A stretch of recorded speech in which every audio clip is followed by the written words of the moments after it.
జై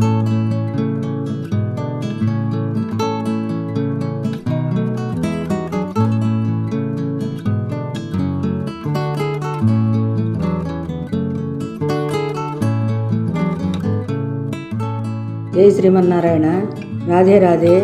ఈరోజు మనం గోదాదేవి పాసురాల్లో 27వ పాసురంలోకి వచ్చామండి. ముందు పాసురం చెప్పుకుందాము.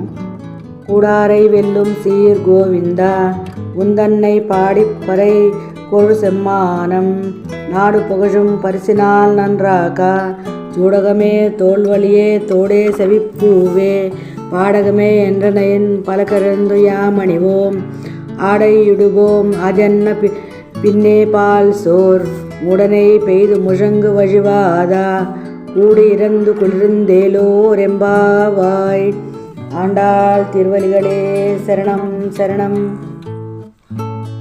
గోదా తల్లి నిన్నటి పాసురంలో స్వామిని పిలిచి కూర్చోబెట్టుకొని అన్ని పాటలు పాడారు, హారతలు ఇచ్చారని ఇంతకుముందు పాసురాల్లో చెప్పుకున్నాం కదండి.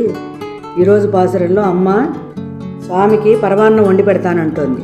ఆ పరమాన్నం ఎట్లా ఉండాలంటే తాగుతూ ఉంటే మోచేతుల వరకు కారుతూ ఉండాలి. పాలు, నెయ్యి, బెల్లం, పంచదార అన్నీ వేసి, అన్నీ సుగంధ ద్రవ్యాలు అన్నీ వేసి పరమాన్నం చేస్తాను అని చెప్పని చెప్తున్నదనమాట. అవన్నీ కలిపి తాగుదాము అని అడుగుతున్నది.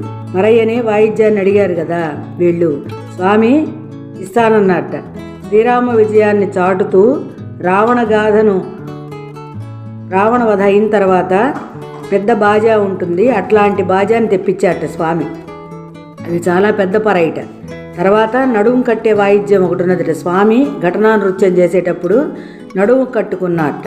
ఆ వాయిద్యం బాజా ఒకటి ఉందట, అది తెప్పించారట స్వామి వీళ్ళ కోసం.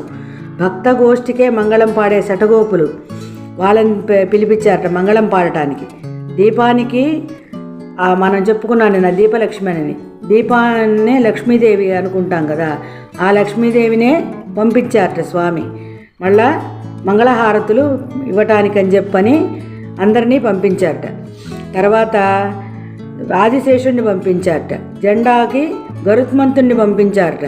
ఇట్లా అందరినీ పంపించారట. చాందినికి పట్టు పీతాంబరాన్నే ఇచ్చారట స్వామి. ఇటువంటివన్నీ ఇచ్చి వాళ్ళని ఆనందపరిచారు స్వామి ఈ పాసురంలో. జై శ్రీమన్నారాయణ. రాధే రాధే. గోవింద.